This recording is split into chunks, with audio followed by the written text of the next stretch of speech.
Hey y'all, I'm Sarah Ness, and this is a video on facilitating for groups of different sizes. And this is meant if you have a group of any size and you're working in whole group exercises, in pairs, in small group ones, um, and if you're the only facilitator, what do you do?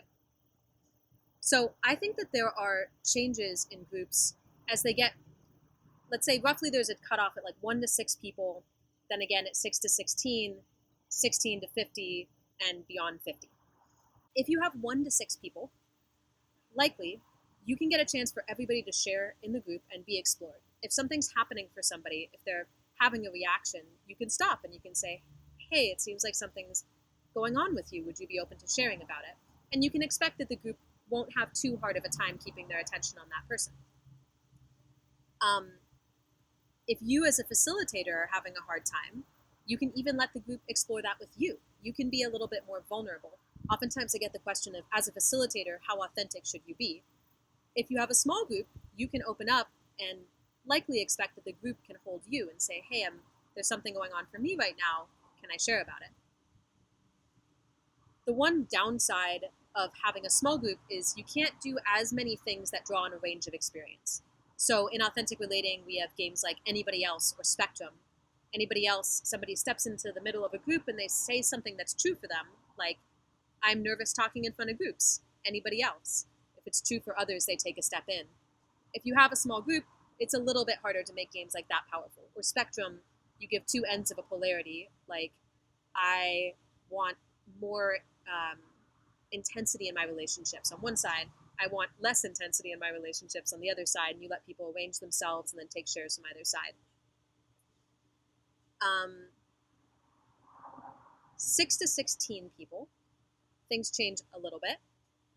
You can still have everybody speak, but as you're getting more towards 16, you have to be a little bit more careful about timing. So for instance, if you give the group a sentence stem, a sentence to complete, like, what I want to get out of this group is, if you are going around the group, you may want to set a timer, like a minute for each person. So when the timer goes off, people automatically know it's about time to stop. Because it's really hard as a facilitator to continuously be calling time. It kind of stretches my social muscles personally. Having a timer, the timer will deal with it. You still have the capacity to dig in a little bit with one person, especially if you generalize to the group afterwards. So as you start getting into groups of a larger size, you have to make more things relevant to the group as a whole. You can't expect that people will keep their attention. So if you go in with somebody, if you're like, hey, it seems like you had a reaction to that last game, you let them share a little bit, then you may want to ask, did anyone else have that experience? And let people raise their hand and make it more of a group process.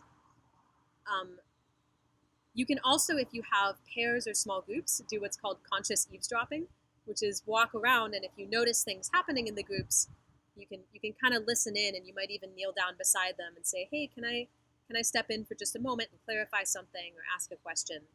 So you have the capacity to track people more, but not as much as you do in a group of 1 to 6.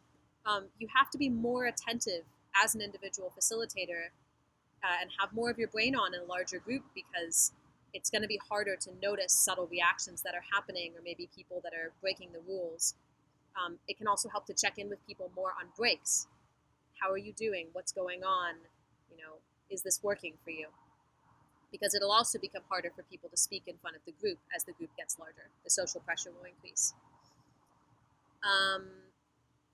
If somebody is having difficulty, you can focus on them a little bit in the group. But another thing that you can do is ask them if they would be willing to not do the next exercise and just check in with you. And as you're timing for the group as a whole, you can talk to them a little bit, check in with them, or you can play with them yourself if you're comfortable both facilitating and playing and stepping in and out of that. If I'm going to do that, I just generally ask the person, hey, can I play with you? Is it okay with you if I'm occasionally like pausing and stepping into facilitator role? Will that, break something? Or you can ask them if they can hold their difficulty until the end. Groups of 16 to 50, it's even more important not to focus in deeply on one person for a long period of time. The group will get kind of antsy. So generally speaking, at those sizes, I anticipate the group's attention span is about 2 questions for an individual person. Like, you can ask them about 2 things about their experience before the group will start losing attention. And again, ask questions generalized to the whole group. If someone's having a lot of trouble, you may have to ask them to hold it until the end, or even to leave the group if they can't integrate. Because if you're the only facilitator, trying to manage one person's strong reaction may have you lose your capacity to track everybody else. This is one reason why in larger groups it's really important to set a strong container at the beginning. These are the rules of our group. This is how, we're going to act and interact. If somebody has a problem, here's how they can speak about it. Even things like, how do we respect confidentiality? How do we deal with touch? So you have some ground rules to stand off of if someone is breaking them, basically. One other thing that changes here is how you get people quiet. So in groups up to 16, you can generally speak and expect that people are going to be able to listen and track. So, hey, if you can hear my voice, come to silence. We're going to start wrapping this up now. Okay, let's go on.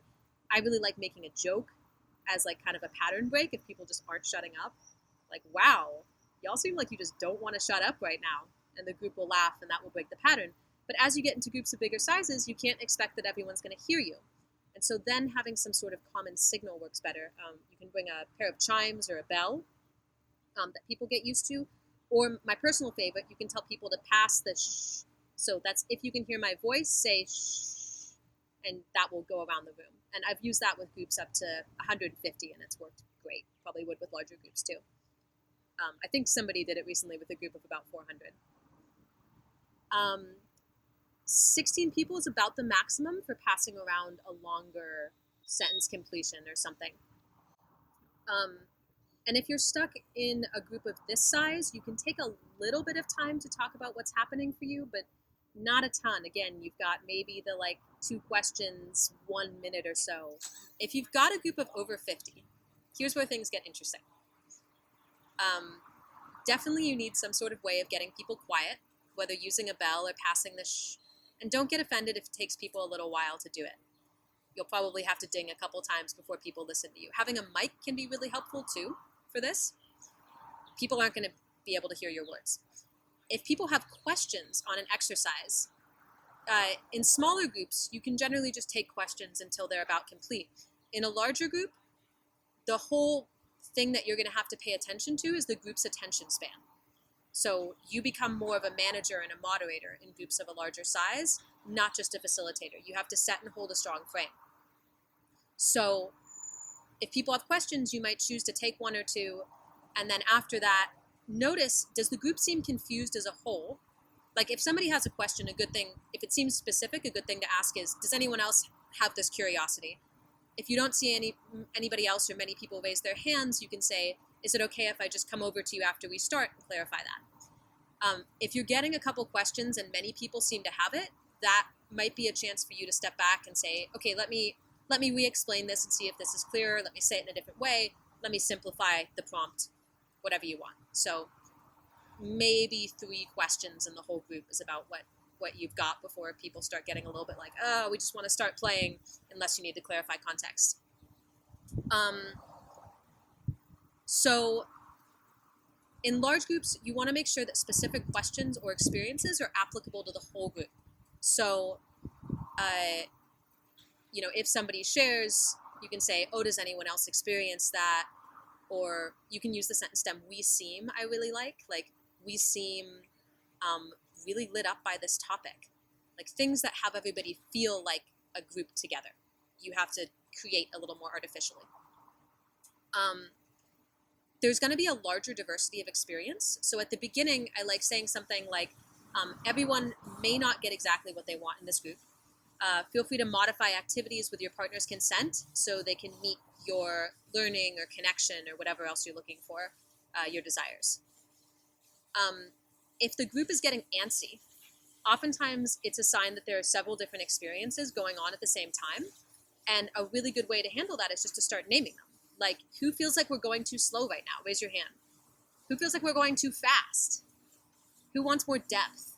Who wants more play? And this will allow both you to get a read of the room, but also people to see that if they're getting uncomfortable, there's a reason that you might be facilitating the way you are, because other people are not having the same experience. People get very stuck in their own sphere and they think their reality is true for everyone. So in larger groups, you have this real beautiful opportunity to show people the range of experience.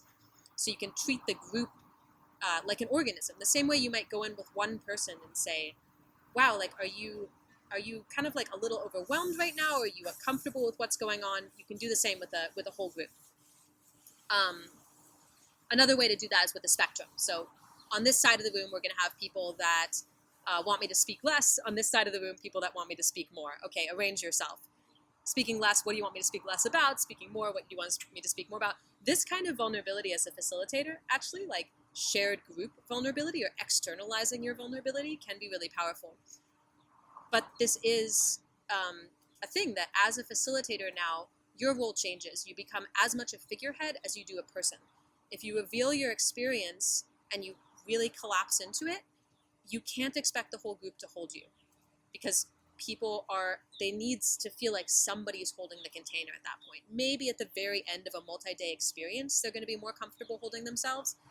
But at the beginning, like, it's not always good in a group of 50 or more people to go into, wow, y'all, I feel really nervous and I'm just not sure about this. And people are going to get antsy because they want to know that there's space for their experience and that someone is holding them with that many people, because it's really easy to get lost in a group, and it's your job to make sure that doesn't happen, that it still feels personal even with a lot of people. So normalizing is really helpful in a big group. Oh, this thing is going on. Oh, wow, it seems like somebody's uncomfortable in the group. That's a thing that happens in groups. How many people are also feeling uncomfortable? Raise your hand. So, generalize, normalize, reveal a little bit of your experience, but as it relates to the group. And if you're having a big experience, that's something you may want to keep for after and reveal with one person or name that it's happening, but not go into it. Also, if you get feedback from a big group, it's helpful to remember that people are seeing you as much as a figurehead as they are as a person. You may be missed. That's just a thing that's likely to happen. In terms of this generalizing experience, also, whole group games, like Anybody Else, super good. I had a great experience playing Anybody Else with a room full of about 120 people recently, in the version of somebody says something true, they take a step, you take a step forward if it's true for you as well, and then that person or others can add on various layers. Like, I have depression. Everybody steps forward who that's true for. Somebody else might be like, I have depression and I'm on medication for it. If that's true for you, take a second step forward. There's an amazing amount of depth and vulnerability that can come out in spaces like this. So that's my spiel on facilitating for groups of different sizes. I think it's definitely possible to be one facilitator with a group of just about any size and do it well. You just have to be comfortable and confident in yourself, and maybe do some grounding before and afterwards. Okay? Happy leading.